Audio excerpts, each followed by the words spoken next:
السلام عليكم. فيديو النهاردة خاص بمشروع تربية الفراخ البيضاء. وبما انك دخلت عشان تتفرج على الفيديو ده فاكيد حضرتك مهتم انك تعمل مشروع الفراخ البياض او حابب تاخد فكرة عن المشروع قبل ما تبدأ، بحيث تعرف المشروع ابعاده ايه في فترة الانتاج وبعد نهاية المشروع. وكمان هنعمل حاجة حلوة كده بسيطة عشان كل اللي بيتفرج على الفيديو يستفيد، حتى الناس اللي عايزة تعمل مشروع بأعداد صغيرة وليكن 100 أو 200، والناس اللي عايزة تعمل مشروع بعدد 1000 2000 5000 ل10000 أو أعلى من كده. فيبقى الفيديو ده هيفيد الكل، لأن الدراسة اللي احنا هنعملها والتفاصيل اللي احنا هنتكلم فيها هتكون واضحة للجميع إن شاء الله. مش هطول عليك، بس لو ما عملتش لايك للفيديو اعمل لايك للفيديو عشان يوصل لغيرك ويستفيد، وما تنساش تنزل تصلي على سيدنا محمد عليه افضل الصلاة والسلام في الكومنتات. مبدئيا مفيش دراسة جدوى ثابتة، لان طبعا كلنا عارفين ان الاسعار متغيرة بالنسبة للاسعار وبالنسبة للكتاكيت وبالنسبة لبيع البيض. فحضرتك هتاخد الارقام اللي احنا هنتكلم فيها النهاردة، وبعد كده لو حصل تغيير في سعر البيض او سعر الاعلاف او سعر الكتكوت هتبقى انت تغير الارقام اللي عندك.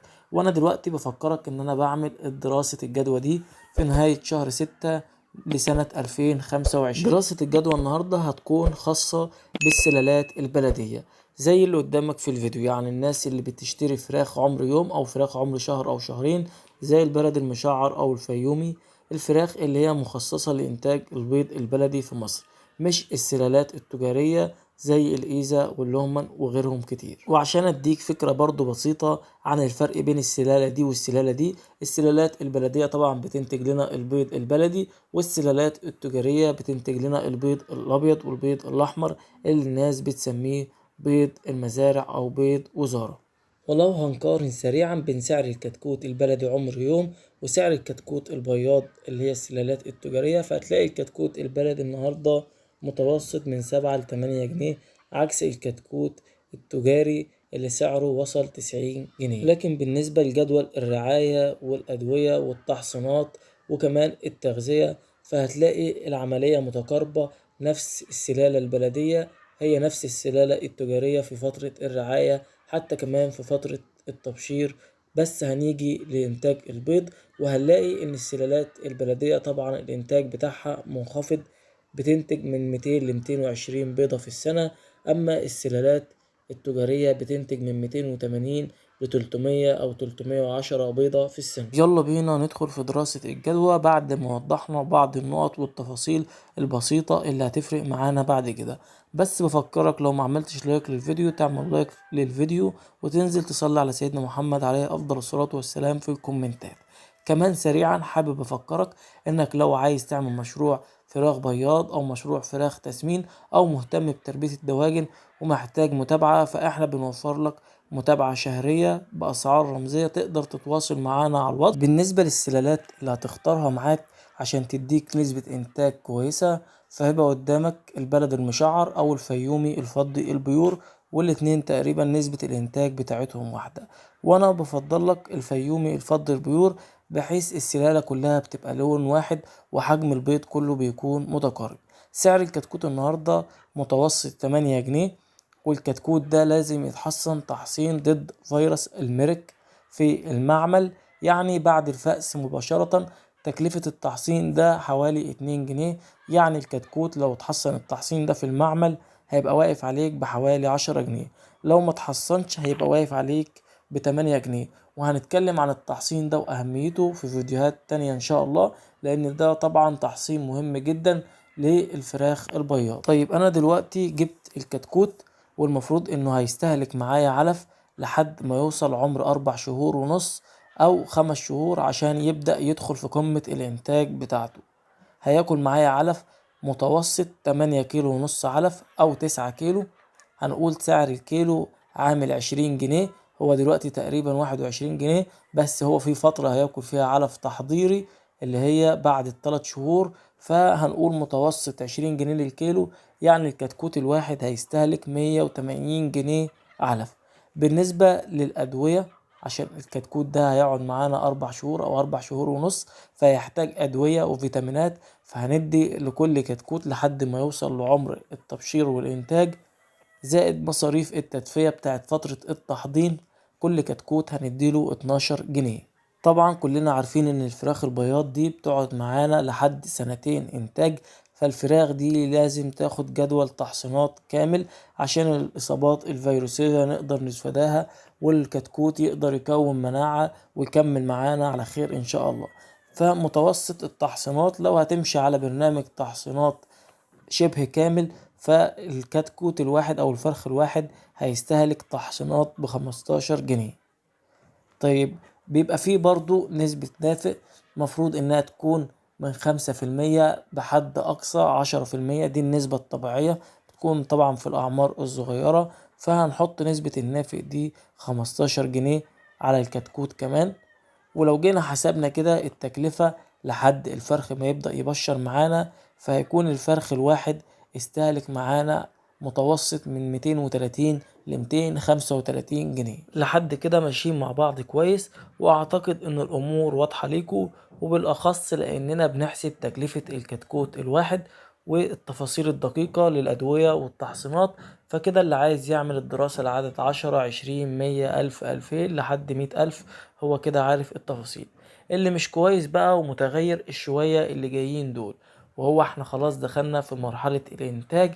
بس دلوقتي سعر البيض لو احنا بنعمل دراسة جدوى النهاردة، فسعر طبق البيض البلدي النهاردة متوسط 95 او 100 جنيه، وده سعر طبعا مش طبيعي، لان كده سعر طبق البيض مش بيجيب التكلفة بتاعته.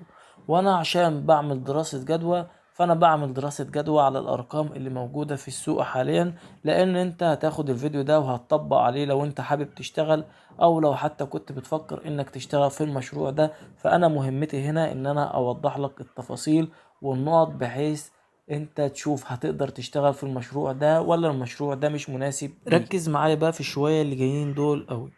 احنا عارفين ان السنة 360 يوم، والفراخ دي هتنتج معانا سنتين، يعني 720 يوم.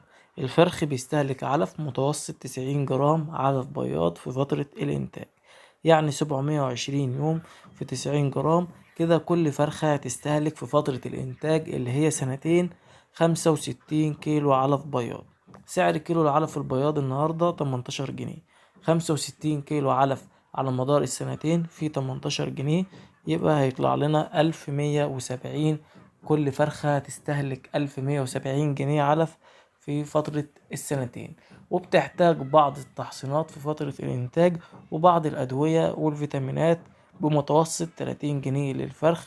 يبقى انت كده الفرخ في فترة الإنتاج هيستهلك معاك 1200 جنيه، والفرخة كانت مكلفانا متوسط 235 جنيه عشان تبدأ تبشر وتنتج معانا بيض. فيبقى كده تكلفة الفرخة لحد ما تخلص الإنتاج بتاعها 1435 جنيه. نيجي بقى مع بعض كده للجزء الأهم، وهو الإنتاج أو البيض اللي الفرخة هتبيضه عشان تعوضنا عن التكلفة والمصاريف اللي احنا صرفناها. احنا قلنا الفرخة هتنتج معانا في السنة 200 بيضة كمتوسط، يعني تنتج معانا في سنتين 400 بيضة. هنقول سعر البيضة 3 جنيه ونص، يعني طبق البيضة عامل 105 جنيه من أرض المزرعة. 400 بيضة في 3 جنيه ونص، يعني هيطلع لنا 1400 جنيه تمن البيض اللي هنبيعه. في سعر النهاردة طبق البيض 100 جنيه أو 105 جنيه، وطبعا كده سعر البيض نازل جدا، لأن سعر طبق البيض البلدي كان جه عليه فترات من شهرين 3 كان سعر الطبق بيوصل ل140 و150 و160 جنيه سعر طبق البيض البلدي. بس أنا عملت لك دراسة الجدوى على الأسعار بتاعة النهاردة، لأن ناس كتير سألتني هل مشروع الفراخ البياض البلدي بيخسر أو بيكسب.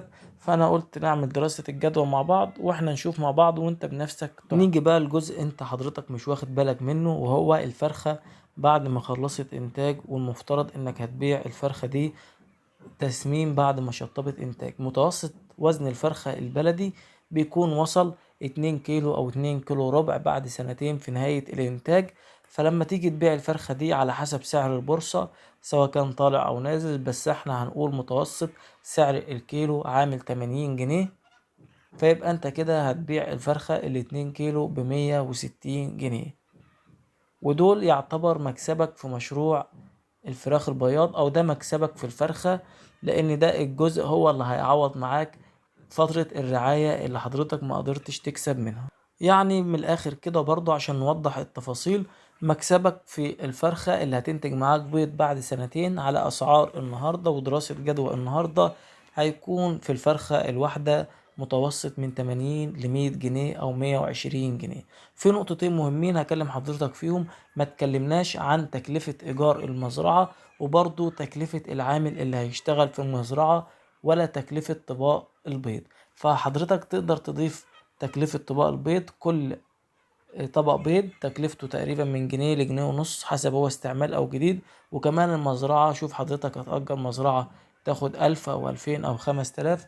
وكمان العامل اللي هيراعي تقدر تطلع له النسبة بتاعته وتعمل دراسة الجدوى بتاعتك. لو حضرتك اللي هتراعي المشروع برضو شوف حضرتك هتحط لنفسك مرتب قد ايه شهري. وبما انك سمحت الفيديو وصلت معانا للجزء ده، فانا بقى مستني رأي حضرتك. هل مشروع الفراخ البياض فاشل ولا مشروع الفراخ البياض ناجح؟ مستني رأيك في الكومنتات، ولو محتاج اي حاجة سيب كومنت وان شاء الله هرد على كل الكومنتات. والسلام عليكم ورحمة الله وبركاته، وان شاء الله اشوفكم في فيديو جديد.